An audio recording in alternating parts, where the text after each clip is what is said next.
Hey everyone, welcome back. Today, we'll be continuing my series examining every popular and memorable Halo map of all time. If you haven't already, feel free to check out my other Halo map videos, which I'll have a playlist link in the description below. Also, if you haven't already, consider subbing to the channel. I enjoy making Halo content, any support is much appreciated. With that all out of the way, let's begin. The Pit. Personally, one of my all-time favorite maps is the symmetrical map also known as UNSC Training Facility B, and it is located in Africa on Earth. The Pit is one of the best examples of a symmetrical map in Halo as both sides are identical. Now called Pit Stop, which was made to not allow players to access the area above where flag spawns, Pit is fantastic. Starting off, we have an area known as First BR. This is where players will typically spawn in a 4v4 setting, and right to the left of that we have what is known as Shotgun Room. If you're playing on hardcore, this is where the Mauler will spawn, but you get the idea because Shotgun spawns here. Next up, continuing from Shotgun, we have Needles and Needle Pit. Something you'll notice with the Pit is that there is a call out for nearly every part of the map and structure of the map. If we continue on from Needle Pit, we have what I like to call Stage and OBJ, but some players like to refer to this as Flag. If you're a veteran of Halo 3 or just played Pit a lot, you are very well aware that Flag spawns right here, hence the name. We continue on, we drop down through OBJ. We have an area right between OBJ and Snipe Tower, which is known as Cuts.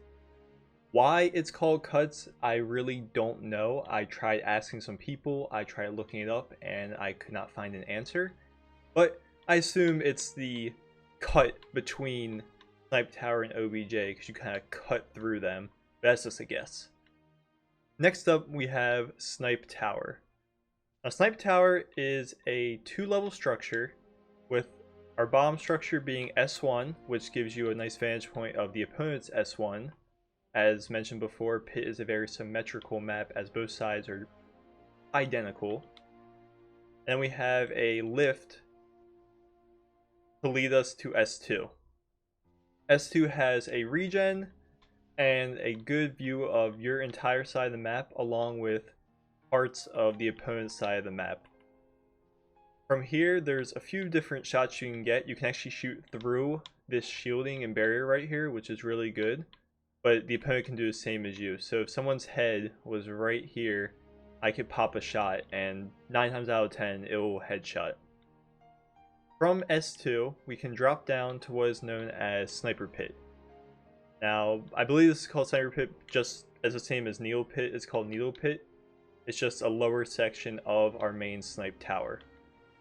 If we look down this long hallway, this is known as Runway. The runway has an overshield, which, if you know, gives you an extra layer of shielding. And then we have, if you're on hardcore, a custom would spawn right here, which will give you 2 layers of shielding, which is very overpowered in hardcore settings. Continuing from runway, we have what is known as, I like to call, Sword Ramp, which then leads to our main sword room. So you have your sword hallways. So for example, we spawn on this side, so this would be our sword hallway. And then you have the main sword room. Now from here, this is where obviously sword will spawn. And if you're playing on hardcore, this is where plasma pistol spawns. Because on hardcore you have no radar, so sword with no radar would be pretty overpowered, I argue. And this is a good way to get to the other side of the map. Now something that's really cool with Sword is there's a little section right out here. You can actually jump on top of this little light fixture. And it's hard for players when they're coming from Sword to see, unless you're actively looking up, to see a player here, and you can easily come down and do an assassination, or it's just good for callouts in general. Continue from Sword, we have a Power Drain, which is very good. If you don't know what Power Drain does, it completely drains the shield of an opponent, or if it just grazes them, it can knock their shield by more than half down. We have our Sword Bridge, and then we have our Training. So this would be our training, and the opposite opponent's team would be their training.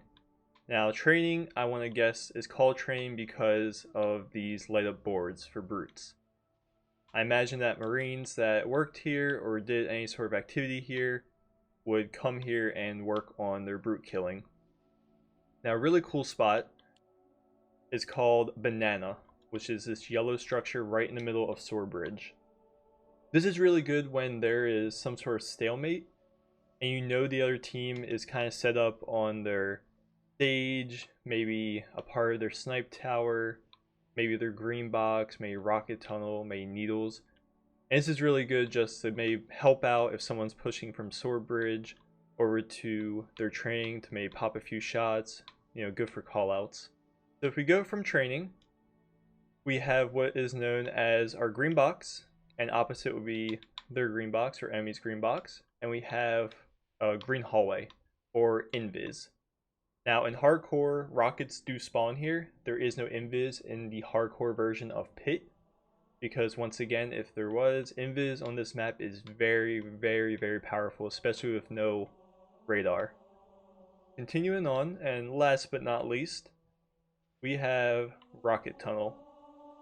Now typically what you'll see is when players and teams spawn at the beginning of the map from first BR, I usually like to send at least 2 different people to rocket tunnel and then maybe 1 person to challenge invis. That way, if rocket tunnel does get rockets, typically if an enemy player is contesting rockets and gives up, they're going to come this way and either try to challenge through green or try to make their way to training.